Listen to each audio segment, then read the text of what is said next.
Meus irmãos, o tema que nós vamos abordar hoje vai falar sobre essa fase, né, que nós chamamos aí da mais bela e também a mais perigosa da vida de qualquer ser humano, que é a juventude, que é a saída aí da fase infantil e é esse período intermediário entre a fase infantil e a fase adulta. Então, os jovens já não são mais crianças, mas ainda não tem ainda não evoluiu a ponto de também já ser um adulto. Então, essa transição que leva aí mais ou menos entre 8 a 10 anos,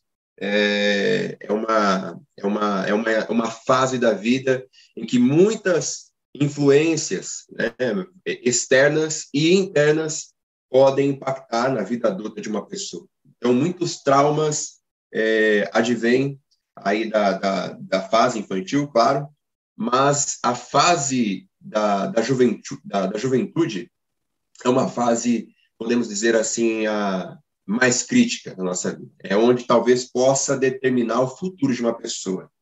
Então, eu já vi um estudioso falando que se nessa fase da vida não haver aí um controle nos impulsos, é bem capaz que isso vai determinar vários traumas na vida de uma pessoa quando ele chegar na sua fase adulta e na sua velhice. Porque aqui é onde está o começo de várias decisões, a vida começa a tomar um rumo a partir das decisões que a pessoa, quando jovem, começa já a trilhar, começa a desejar, começa a ansiar. Então, é uma fase muito importante para que essas pessoas estejam alinhadas com os princípios bíblicos. Então, nós vamos fazer esse estudo hoje falando a respeito do jovem cristão. Então, como nós dizemos, é a fase mais bela e, porém, né, é a mais perigosa também. O objetivo desse estudo é refletir sobre os desafios que os pais e a igreja enfrentam para ter os jovens separados das influências deste mundo e mantê-los guardados para o Senhor. Na verdade, esse desafio ele não é somente para a vida na fase da adolescência e na fase da juventude. Esse desafio, na verdade, é para toda a vida.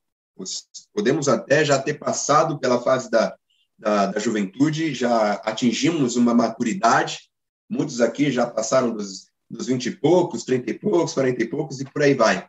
Na verdade, esse desafio, ele se dá o tempo todo. Mas essa fase da vida requer um pouco mais de atenção, conforme nós falamos no início.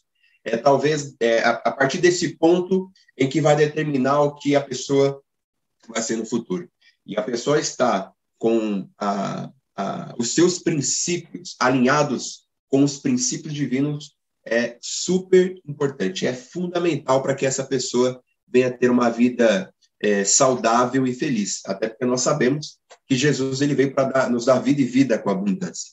Ele não fala somente referente à nossa vida espiritual, ele quer nos dar vida em abundância em todas as áreas. Ele quer que sejamos prudentes e, ao mesmo tempo, simples. Então, o Senhor ele nos dá essa condição e a Bíblia é a nossa referência para que possamos instruir os jovens no caminho em que se deve andar. E o Salmo 119, lá no versículo 9, o salmista, então, ele faz uma reflexão, ele faz uma indagação. E ele diz assim: como purificará o jovem o seu caminho? É uma pergunta que ele faz. Como purificará o jovem o seu caminho? É interessante que, ao mesmo tempo que ele faz a pergunta, ele faz a indagação, ele já dá uma resposta. Observando segundo a tua palavra. Então, numa conversa com o Senhor, o salmista disse: Senhor, como o jovem purificará o seu caminho? E é como se Deus falasse ao seu coração respondendo, e ele então expressando no papel aquilo que o Senhor falou em seu coração, dizendo, observando o quê? Observando o próprio caminho segundo a palavra do Senhor. Então é importante que o jovem seja instruído de acordo com a palavra de Deus, porque muitas são as influências deste mundo. É muito comum os jovens, na verdade a nossa geração, não estou falando somente de jovens no sentido da idade, mas se nós formos ver, nós vemos uma enxurrada de informação que nós estamos consumindo. Apesar do tema ser voltado aqui para os jovens, é importante que nós também, sabe, quando a gente vai numa festa de aniversário, tem um bolo lá, e o bolo é feito para as crianças. As crianças adoram o bolo, vê aquele bolo todo colorido, decorado, e, na verdade, o bolo é feito para as crianças se divertirem. Mas toda festa que vamos, todo mundo pega um pedaço do bolo. Apesar do bolo ser para criança, cada um pega um pedacinho aí que lhe convém. Não come muito para não passar mal, mas pode pegar a sua porção.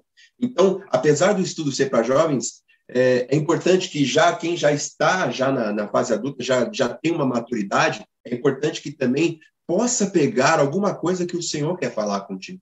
Então, nós vivemos em uma geração, em uma sociedade em que estamos sendo bombardeados, essa é a palavra, de várias informações, de várias fontes, de várias referências. A gente vê a respeito da direita, da esquerda, sabe, o extremismo dos dois lados, pessoas que acabaram de se formar ou conhecem de uma forma muito superficial, muito rasa, algum assunto, e essa pessoa já quer dar aula, já quer fazer curso no YouTube, já quer, sabe, que você compre o curso dela. Então, o tempo todo nós somos bombardeados de informações que aparentemente fazem sentido, mas que, na verdade, muitos deles estão indo contra os princípios divinos. Amém? Então, é importante que viemos trilhar os nossos caminhos segundo a palavra de Deus. Podemos até ouvir algumas pessoas falando a respeito de alguns assuntos, podemos ler até alguns livros, mas nós temos que fazer o confronto com a palavra de Deus. Isso está de acordo com a palavra de Deus? E a gente sabe que o mundo, na verdade, ele entra na contramão do que a palavra de Deus diz. Enquanto o mundo está dizendo que você tem que ter isso, tem que ter aquilo, na verdade, a palavra de Deus ela fala para nós nos importarmos muito mais em sermos algo do que termos algo. Nós temos que ser alguém na presença de Deus. Então, as pessoas valorizam mais o ter do que o ser. E isso vai contra os princípios da palavra de Deus. Então, como jovem, deve purificar o seu caminho? Observando segundo a tua palavra. Então, esse vai ser o tema da nossa lição. E o que nós vamos falar a respeito de hoje? Então, essa introdução vai dar uma pitada aí do que nós vamos falar hoje a respeito desse tema. Então, nós sabemos que ser pai e mãe nos dias atuais é um grande desafio, conforme o texto está dizendo. Mas ser um adolescente ou jovem nos dias de hoje pode ser um desafio ainda maior. Então, antigamente, não se ouvia falar de bullying, não se ouvia falar de várias situações que hoje os jovens estão vivendo e já parece que já entrou numa normalidade. Assistir coisas na televisão, parece que a indústria do entretenimento, do cinema, da dramaturgia, faz nós enxergarmos aquilo que é abominável aos olhos do Senhor como normal. Então, ser jovem no dia de hoje é muito mais difícil do que talvez há 10 anos atrás. Há 10 anos atrás não tinha essa enxurrada de informações como nós acabamos de mencionar aqui alguns minutos atrás. Eles não tinham todas essas referências, essas fontes, e geralmente o que a pessoa ouvia era o que seus pais falavam dentro de casa. Mas hoje, os pais acabam disputando toda essa audiência, vamos dizer, do seu filho com as influências do mundo. Então, ser pai e mãe é evidente, é muito difícil. Mas, talvez ser jovem ou adolescente nessa época pode ser muito pior. Aquilo que nós estávamos acostumados a ver nas escolas há 20 anos atrás, por exemplo, no meu caso, que era comum as pessoas zombarem uma das outras, mas ficava somente naquele grupinho ali de 40 alunos. Hoje, qualquer deslize de qualquer parte, de pessoas de qualquer idade, já viraliza na internet e essas pessoas passam a ser uma referência, entre aspas, negativa. E isso acaba causando muitos traumas, consequências terríveis e talvez até irreversíveis. Então, ser jovem ou adolescente nos dias de hoje, talvez é um desafio muito maior do que alguns anos atrás. Mesmo com toda a tecnologia, mesmo com todas as facilidades que os jovens têm hoje. Talvez ser jovem e adolescente nos dias de hoje é um desafio muito maior do que imaginamos.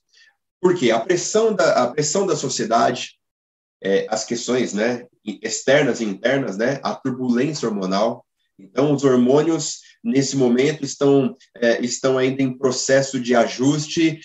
Às vezes, um hormônio é produzido mais do que o outro. Então, os jovens começam a não ter mais noção de espaço. Os homens, principalmente, começam a mudar a voz, já não tem mais noção de espaço, parece que é desastrado, por onde passa, tropeça, e eles já sentem vergonha de muitas coisas, né? As incertezas que já são inerentes a essa fase da vida. O que eu vou ser, o que eu sou, essas indagações que surgem na cabeça de todos que são jovens já passaram por isso ou estão passando por isso, né? O medo da solidão são causas de conflitos e aflições. Então, todo esse conjunto de situações, joga no caldeirão e ferve, pode ser uma mistura explosiva para alguns jovens. Então, o que nós vamos abordar nesse estudo de hoje?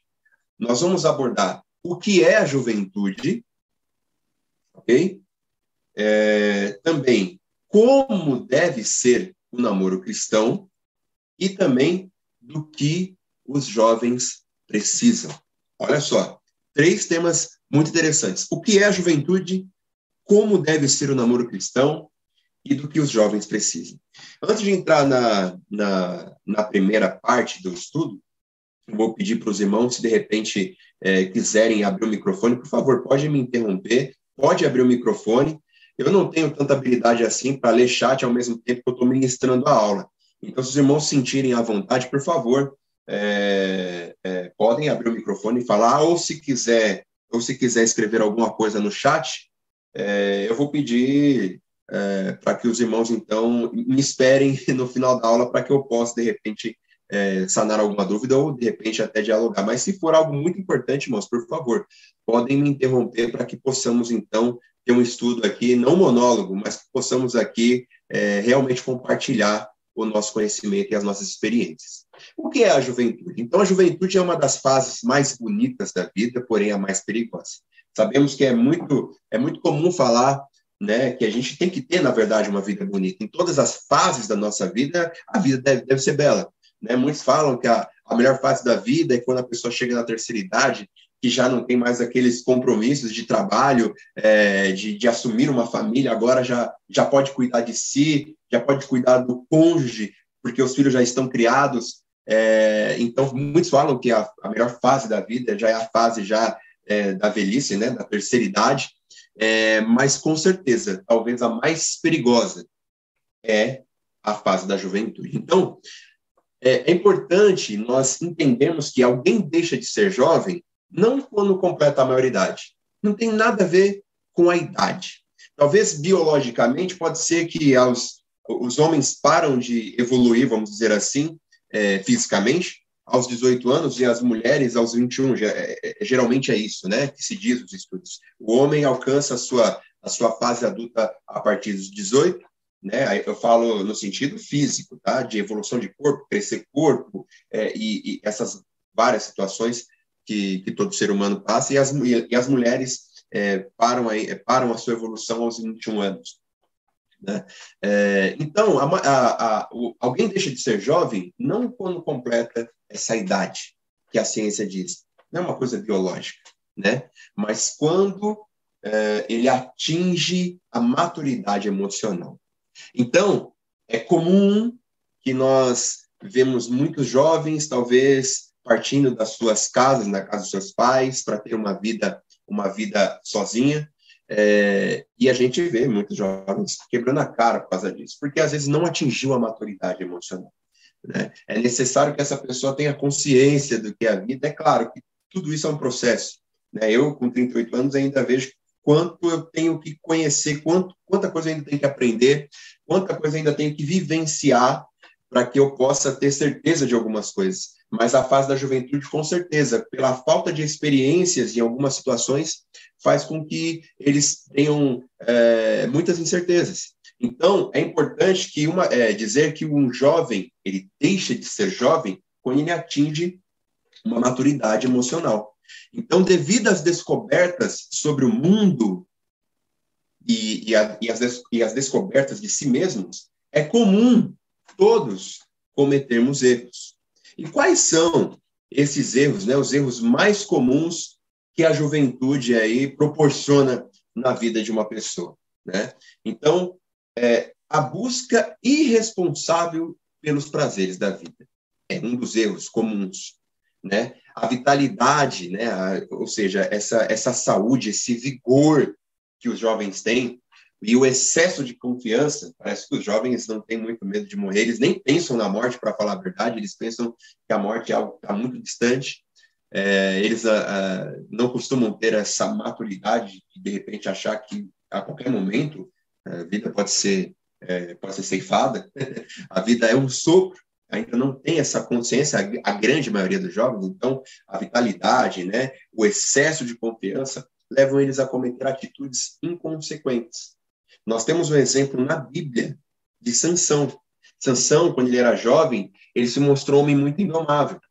Sansão, ele tinha o voto de nazireu. Ele tinha que cumprir o voto de nazireado dele pela sua vida, a sua vida inteira. Nazireado, por muitas vezes, a pessoa faz um período de nazireado. Que nazireado? A pessoa se separava para Deus e esse homem, ele tinha que se abster de alguns alimentos, do tipo uva, vinho,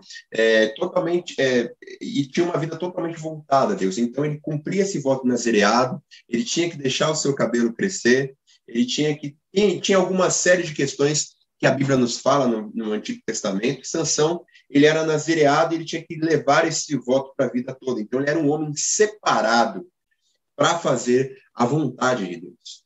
Porque Deus assim pediu a vida de Sansão antes mesmo de ele nascer aos seus pais. Então, Sansão, ele tinha algumas regras, ele tinha alguns princípios bíblicos que ele deveria seguir para ele realmente ter uma vida feliz e abençoada e saudável, mas ele se mostrou um jovem muito indomável. Né? A Bíblia não fala como foi a criação desse homem quando era jovem, quando era criança, quando era jovem, mas podemos ver que na sua fase da juventude ele se casou e ele se envolveu com prostituição, ele se envolveu com mulheres que não eram da sua tribo, com a filha dos filisteus. Enfim, ele usou a força, as suas habilidades, as habilidades que Deus lhe deu para benefício próprio. E ele era um jovem muito inconsequente. Isso lhe custou a honra. Quando ele falou a respeito do segredo da força dele, que na verdade não era o corte de cabelo em si, não era a força estava no cabelo de Sansão, mas sim a força estava no voto que ele tinha com Deus. E quando ele quebrou esse voto, então ele perdeu todas as suas habilidades. E isso lhe custou a honra, porque assim os filisteus o prenderam e ali ele foi envergonhado, porque ele foi amarrado e ele era atado como boi para rodar o moinho para que aqueles homens pudessem ali utilizá-lo como chacota, até porque ele era um homem muito forte. E quando ele então foi capturado, ele foi utilizado então como se fosse um boi dando voltas no moinho ali para moer ali os seus alimentos. Então foi um sinal de humilhação. Então isso lhe custou a honra. Ele também teve os seus olhos vazados, ou seja, os filisteus então furaram seus olhos e ele ficou cego. E isso lhe custou também a vida. Para que Deus cumprisse o propósito que ele tinha na vida de Sansão, que era acabar, né, com toda a perseguição dos seus inimigos, ele teve que sacrificar a própria vida para que Deus pudesse então cumprir aquele chamado que ele tinha na vida de Sansão. Então, Sansão, quando jovem, ele se mostrou um jovem muito indomável, uma pessoa difícil de lidar e de frear os seus impulsos. Então, o jovem tem essas características. Então, nós temos que frear ali os instintos do jovem para que ele não venha buscar os prazeres que a vida oferece e que a nossa carne deseja. A prodigalidade que vem aquela passagem que já vem à nossa mente, que é do filho pródigo. Então, vários jovens, ele levam uma vida dissolutamente, uma vida sem pensar no amanhã, sem ter um preparo, sem ter um planejamento, e vive a vida somente hoje. A Bíblia nos diz que nós não devemos nos preocupar com o dia de amanhã, porque nós temos Deus que vai nos suprir, que vai suprir as nossas necessidades. Mas isso não nos impede de fazer um planejamento para a nossa vida. E vários jovens levam uma vida dissoluta. Gastam excessivamente com roupas, calçados, carros, motos e vários outros acessórios, né? Gastam também em festas e baladas e outras coisas aí triviais, outras trivialidades, outras coisas supérfluas. E desse modo eles colocam não somente a sua vida, mas também a de seus pais e de todos que estão à sua volta em apuros. Então, o jovem, quando ele sai para as baladas à noite e eles se drogam, se divertem se drogando com álcool ou até mesmo com drogas ilícitas, eles acabam cometendo, às vezes, o crime de pegar um carro, o carro se torna uma arma na mão deles, a ponto de eles causarem um acidente, e não só colocar a vida deles em apuros, mas também a vida de todos que estão à sua volta, de todos que estão próximos deles neste momento. Então, é muito comum os jovens eles caírem nessa situação de prodigalidade. Então, gasta de forma excessiva. Então, comprometem o futuro e sofrem consequências desnecessárias, como foi o caso do filho pródigo. Então, compromete o futuro como? Gasta, não faz uma reserva, e numa dessas saídas, numa dessas festas, podem, de repente, vou citar um exemplo, pode pegar o carro, sofrer um acidente e ali fraturar a coluna e perder os movimentos da perna, seja, por exemplo, e aí compromete todo um futuro brilhante e promissor por causa de uma fase que ele não refreia os seus impulsos. Ainda a respeito dos erros que muito jovem comete é a rebeldia. Então, com a democratização da educação e a conquista da liberdade, apesar, né, de alguns anos atrás, a educação, né, ser algo muito, muito fechado, agora, com a democratização, nós vemos os prós e os contras a respeito disso, né? E essa conquista da liberdade, entre aspas, liberdade, né? Os jovens, eles não têm compreendido o papel que eles têm na sociedade, né? E transformando a liberdade em libertinagem. Então, vários jovens são desobedientes, desrespeitosos e causadores de vergonha. Características apontadas por Paulo quando o fim estivesse próximo. Paulo escreveu na segunda carta a Timóteo, né? Segunda carta a Timóteo, capítulo 3, deixa eu ver se é isso mesmo, capítulo 3, versos 1 e 2, uma sequência de adjetivos, podemos dizer assim, que isso retrataria que nós estaremos próximos do fim. Então, Paulo disse, saiba disso, nos últimos dias sobrevirão tempos terríveis, os homens serão egoístas, avarentos, presunçosos, arrogantes, blasfemos, desobedientes aos pais, e depois uma série de outros adjetivos negativos que retrata, que nos adverte que quando estivéssemos num cenário como que ele escreveu, é porque estávamos próximos do fim. Então, nós vemos muitos filhos sendo desobedientes aos pais. E essa desobediência é rebeldia. E aí, com a rebeldia, vem tudo isso que o Senhor falou através da vida de Paulo. Que eles são arrogantes, presunçosos, cruéis, inimigos do bem, amigos dos prazeres mais do que amigos de Deus, e uma série de adjetivos que Paulo escreveu. Então, esse cenário que vivemos é um alerta para nós, como igreja, e para alertar os jovens também, que eles devem sair desse caminho e ir na contramão do mundo. O que o mundo usa como algo normal, na verdade, vai totalmente contrário à Bíblia. Para finalizar esse tema a respeito do que é a juventude e os erros comuns que os jovens cometem nessa fase, é o descaso para com Deus. Então, como ainda não pensam na morte, têm vigor, têm saúde, têm vitalidade, eles são inteligentes, eles têm amigos, e eles são recheados de oportunidades, são várias oportunidades que aparecem para eles. Muitos saem da igreja e se apartam de Deus. É comum muitos filhos de irmãos saírem da igreja. Então, há um descaso com as coisas de Deus. E eles acabam se envolvendo com este mundo. E eles esquecem que a beleza e a vitalidade são efêmeras, são passageiras. E que os seus atos são passíveis de punição. Todos nós sabemos que qualquer ato que nós tivermos vai ter as suas consequências. E aí, dessa forma, eles colocam em risco a salvação que há em Cristo Jesus. Isso é um alerta, então, para nós falarmos, instruirmos os nossos jovens a respeito de que a salvação deles pode estar comprometida se eles estiverem se comportando dessa forma. E o segundo tema, nós vamos falar a respeito do namoro cristão, o namoro do jovem cristão.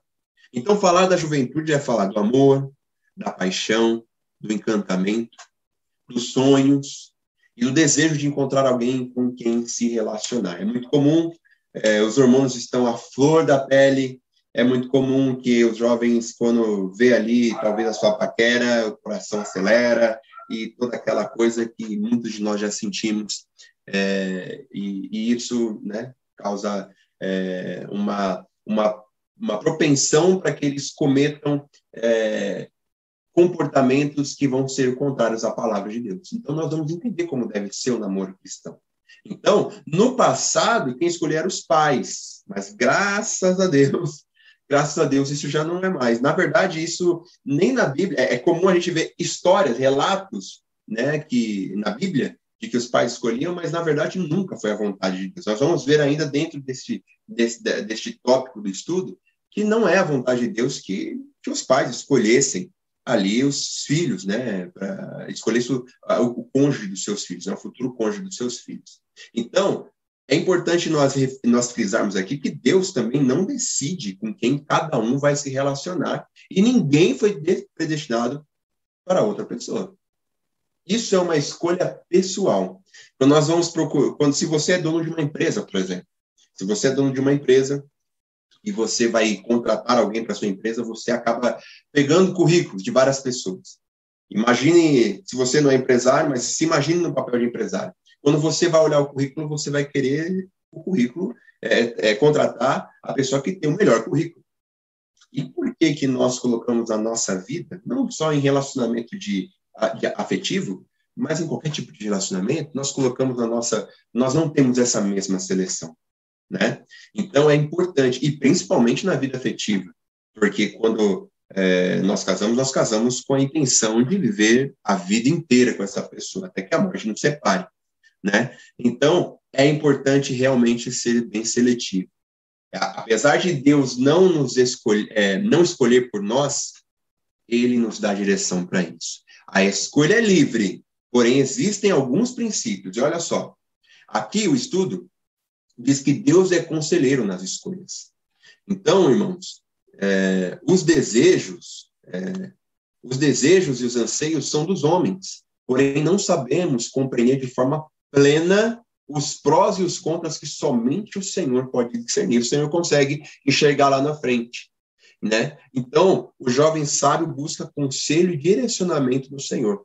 E, às vezes, o jovem vai fazer ali aquele momento de jejum, não porque o jejum vai trazer alguém para a sua vida, mas porque você se torna mais sensível à voz de Deus quando você jejua e ora, né? Mas o jovem sábio, então, ele busca conselho e direcionamento do Senhor. E, às vezes, o Senhor não vai falar com voz audível, com voz aqui, sabe, nítida para nós ouvirmos, como eu estou conversando com vocês. O Senhor vai falar através das situações. A coisa passa a ser natural. Não há impedimento do pai, não há impedimento da mãe. A igreja vê com bons olhos, a sociedade vê com bons olhos. E isso vai começar a testificar no coração do jovem que aquela é a pessoa que ela pode escolher para estar ao lado dela o resto da sua vida. Então, Deus, ele vai mostrar, ele é o nosso conselheiro, ele pode falar assim, da forma que ele quiser, mas geralmente é as situações à nossa volta. Deus vai utilizar as situações à nossa volta para que possamos, então, tomar essas decisões. E as nossas escolhas são livres, mas não são ilimitadas, elas têm um limite. Então, olha só, o Senhor estabeleceu, talvez não estabeleceu uma regra, mas ele tem um princípio. Olha o que está escrito em Números 36, nos versículos 6 e 7. É isto que o Senhor ordena quanto às filhas de Zelofeade. Elas poderão casar-se com quem lhes agradar, contanto que se casem dentro do clã da tribo de seu pai. Nenhuma herança em Israel poderá passar de uma tribo para outra, pois todos os israelitas manterão as terras das tribos que herdaram de seus antepassados. Isso está escrito em Números 36, versículos 6 e 7. Então, Deus deu aos homens o direito de escolher por mulher a quem parecer bem aos olhos. Olha só. Então, que parecer bem aos olhos, o que você entender que vai servir para você, né? O Senhor te dá esse direito de escolha. Mas, naquela época, lá no deserto ainda, em Números, o Senhor falou, contanto que fosse da família da tribo de seu pai. Ou seja, era necessário ali o Senhor estabelecer esse limite para quê? Para não comprometer a herança familiar. Ali tinha uma questão de herança para que a tribo, né, as tribos não tivessem herança uma das outras. E, na verdade, o Senhor tinha um princípio bíblico ali. Os propósitos de Deus era que o povo de Israel se mantivesse numa linhagem pura, porque da tribo de Judá ia nascer o Salvador da humanidade. Imagine se houvesse uma mistura de tudo aquilo e a promessa do Senhor, mas ele é soberano, mas era possível entender que se Deus não estabelecesse esses limites, era possível que a tribo de Judá fosse toda misturada e não chegasse, então, a salvação através do leão da tribo de Judá. Então, o Senhor estabeleceu esses limites para que houvesse ordem, para que não houvesse guerra entre as tribos, para que nenhum herdasse a terra uns dos outros, e para que o seu propósito da vinda do seu filho pudesse também ser cumprido. E a identidade da nação escolhida também fosse preservada. Um outro texto também que fala a respeito que nós temos como escolher, então fala a respeito ainda que as nossas escolhas são livres, mas não são limitadas, fala lá em Coríntios, no capítulo 2, na segunda carta aos Coríntios, do 6, 14 ao 18. Ele fala, não se ponham em julgo desigual com descrentes, pois o que tem em comum a justiça é a maldade? Ou que comunhão pode ter as luzes com as trevas? Que harmonia entre Cristo e Belial? Que há de comum entre o crente e o descrente? Que acordo há entre o templo de Deus e os ídolos? Pois somos santuário do Deus vivo. Como disse Deus, habitarei com eles e entre eles andarei. Serei o seu Deus e eles serão o meu povo. Portanto, saiam do meio deles e separem-se, diz o Senhor. Não toquem coisas impuras, e eu os receberei, e lhes serei pai, e vocês serão meus filhos e minhas filhas, diz o Senhor Todo-Poderoso. Então, nesse capítulo, né, nessa passagem da segunda carta aos Coríntios, Paulo, então, utiliza esse texto para que nós não nos misturemos, né? Como que pode haver aí a comunhão, de repente um jovem se envolve com uma pessoa que não professa a mesma fé que ele? Vai haver julgo desigual, porque um vai querer ir para a igreja, o outro vai querer ficar em casa, ou vai querer ir para uma outra religião. E isso pode causar, e eu tenho certeza que causa, várias situações de conflitos. Ou os dois ficam totalmente apáticos e deixam de servir da forma que acreditam ser a certa, deixam de servir a Deus da forma que acreditam ser certa. Então, é necessário que o jovem ele busque, assim como diz lá em Números, ele escolha uma pessoa que professe a mesma fé, que seja da mesma tribo, né? Para que possa haver comunhão. Então, isso vai muito mais além do que imaginamos. Então, esse julgo desigual não fica travado somente entre homem e mulher, porque os homens, né, homem e mulher, adultos, eles se resolvem, ou muitas vezes não também. Mas e quando vier os filhos? Qual é a segurança que os filhos vão ter se tiverem pais que professam fés diferentes? Essa pessoa está praticamente fadada a viver uma apatia espiritual, a viver, a ter uma religião que não está de acordo com a palavra de Deus, porque acredita que tudo leva a Deus, qualquer caminho leva a Deus, e a gente bem sabe que a palavra de Deus nos diz isso. Então, não é a igreja, não é a denominação, né, que vai trazer a salvação, mas a pessoa praticar a palavra de Deus. E nós aqui, como presbiterianos, entendemos, compreendemos que o que nós pregamos está muito coerente com a palavra de Deus. É por isso que estamos aqui na presbiteriana. Então, é importante que os jovens, eles venham ter como escolha pessoas que professam a mesma fé, que está no mesmo ciclo, que está no mesmo ciclo de amizade, no mesmo vínculo social, para que não venha haver conflitos, nem para si, nem para as pessoas que estão à sua volta. Né? Então, esses princípios, aparentemente, parece que o Senhor está cerceando a liberdade das pessoas, mas, na verdade, Ele está protegendo a sua liberdade. Ele não está tirando a sua liberdade, Ele está protegendo a sua liberdade. Porque imagine um cônjuge que você ama, que você o quer bem, você fala, eu vou para a igreja, e o cônjuge fala, não, eu não vou. Então, e aí isso tira a sua liberdade de adorar a Deus da forma que você acredita ser certo. Então, esses princípios divinos, eles não cerceiam a nossa liberdade, porém, eles protegem a nossa liberdade.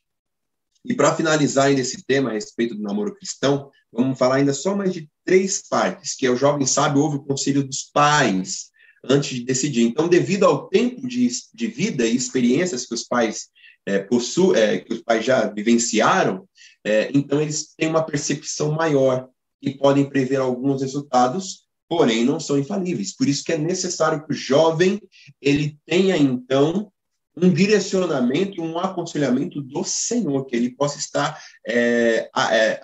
alinhado com os princípios divinos, para que ele possa tomar as suas escolhas e decisões. Os pais não têm poder de escolha, mas eles podem sim influenciar. Então, nós como pais, nós devemos orar para que os nossos filhos possam ter um par que venha fazer os nossos filhos felizes. O jovem cristão não deve avançar os limites do namoro, e é o que mais nós vemos hoje. Na verdade, nós vemos hoje e já vimos também na nossa época, mas parece que a sociedade está mais permissiva a cada dia que passa. Então, a influência da mídia, a permissividade da sociedade, a pressão dos amigos, enfim, uma série de situações, e também a curiosidade do jovem. Eles têm sido impactados a viverem como se fossem casados. Moram em casas separadas, mas quando estão juntos, vivem como se estivessem casados. Então, o jovem deve estar em comunhão com Deus, para refrearem os seus instintos e manterem-se puros até que eles se casem, porque isso é a vontade do Senhor. O amor verdadeiro não se prova levando o seu pretendente, né, o seu namorado, ou o seu noivo ou noiva para a cama. Né? O amor verdadeiro não se demonstra dessa forma. Pelo contrário, o amor verdadeiro se mostra quando os dois estão juntos, esperando o tempo adequado que o Senhor quer que essas pessoas vivam. É muito comum, então, ver os cristãos se casando muito rápido, porque nós sabemos que é difícil refrear os nossos impulsos. Então, é necessário identificar, ter uma consciência de que aquela pessoa que você está é para a sua vida inteira, e aí você já ter maturidade para você, então, se juntar com essa pessoa, casar, evidente, né? Para você casar com essa pessoa e ali ter uma vida com Deus. Então, o amor verdadeiro não dá precedentes para rupturas com a vontade de Deus. E qual que é o tempo apropriado para o início do namoro? Lá em Gênesis, diz que o varão ele deixa o seu pai e a sua mãe para unir-se à sua mulher. Então, o que quer dizer? Isto quer dizer que quando essa pessoa tiver maturidade, condições emocionais, capacidade de tomar decisões e assumir responsabilidades e também de se manter por conta própria. Então, esse é o momento. Então, Deus fala, pega o homem, né? Pega o varão, sua mulher, sai da sua casa e vai morar junto com a sua esposa. Isso requer o quê? Que a pessoa já consiga se virar sozinha, que ela não fique dependente, talvez, de governo, ou dos pais, ou de qualquer outra entidade que seja. Essa pessoa tem que ter uma saúde emocional, uma maturidade para entender tudo isso. Que a partir da hora que ela se juntar com outra pessoa, ela vai ter conta de água, de luz, de gás, de internet, sabe? Para pagar. Vai ter os compromissos, vai ter boleto chegando na casa dele. Então, muitos jovens se iludem com isso e às vezes acabam tendo uma vida muito, muito, não posso dizer miserável, mas uma vida muito menos abastada por causa dessa situação. É necessário que os jovens se sentem. Tem um momento de estudo, um momento de ganhar uma maturidade, de se manter sozinho, e aí sim ter, então, essa época de se relacionar com alguma pessoa com o objetivo de casar. E para finalizar, do que os jovens precisam? Em meio a tantas vozes que eles ouvem, não é difícil ficar confuso. Por isso precisamos, com sabedoria, amor, cuidado e persistência, oferecer aos nossos jovens sempre o nosso melhor. Olha o que está escrito em Provérbios 22, versículo 6. É muito conhecido. As pessoas sabem de cor esse versículo. Ensina a criança no caminho que deve andar, e ainda quando for velho, ele não se desviará dele. Então, do que os jovens precisam? Eles precisam nós somos seres que vivemos, os nossos comportamentos são à base de repetição. Então, o que eles precisam? Eles precisam de modelos.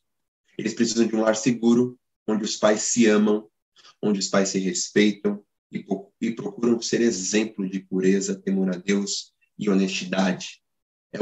Quando existe um lar dessa forma, isso é um campo fértil para ter filhos obedientes, calmos, sensatos e que se rendem a Jesus. O pastor, no último domingo, falou, nós estamos no culto e às 10 da manhã estamos louvando a Deus, chorando, louvando a Deus, chorando, ouvindo a palavra, saindo de lá edificado, mas quando os nossos filhos vê os pais conversando no carro, falando mal do irmão, falando mal do culto, falando mal da igreja, não é isso que o Senhor proporciona para que passemos para o nosso filho. Ele quer que nós sejamos modelo de pureza, ele quer que nós sejamos modelo de pessoas que se amam e que se respeitam, né? De honestidade. Nossos filhos têm que olhar para nós e ver, meu pai é honesto. Ele recebeu o troco errado, foi lá e devolveu. Sabe, essas coisas, esses detalhes. Ele recebeu o troco errado e ficou com ele mesmo. E isso parece uma erva daninha, sabe, no meio da plantação, que vai, aos poucos, vai sufocando a plantação inteira e vai matando a plantação. Então, não é o gafanhoto, às vezes, que devora a sua lavoura, mas é as ervas daninhas que vai, aos poucos, sufocando ali o que você plantou.